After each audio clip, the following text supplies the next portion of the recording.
Don't be on TikTok a lot. Kind of got this from my Twitter timeline. Follow me at the Water Series 3 on Twitter. If you have a Twitter account, I know a lot of people don't. I know a lot of people have Facebook. I also have a Facebook account, but I don't really. I use it every now and then, very rarely. I mostly post on Twitter most of the time. But this was interesting to me. You know, the history books in my elementary school, kids' elementary school, and countless other elementary schools taught us that, you know, immigrants build New York. But according to this video right here, Africans built New York, and they just built New York on top of African graves. Wonder how many other places. So where'd they end up burying all the black people?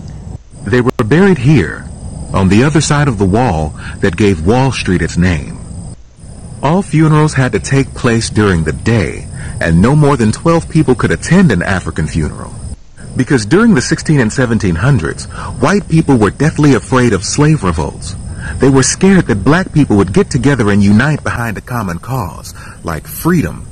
That same fear was echoed in the 1960s during the Civil Rights Movement. And those same fears are felt today with calls for equity, social justice reform, and police reform. So from the 1690s to the 1790s, about 2 to 3 acres of land in Lower Manhattan was used as a cemetery for roughly 20,000 free and enslaved Africans. Later on, it was buried under 25 feet of landfill, and downtown Manhattan as we know it today was built on top. It was rediscovered in 1991 while building a federal government office building where the remains of 420 Africans and over 500 individual artifacts were found.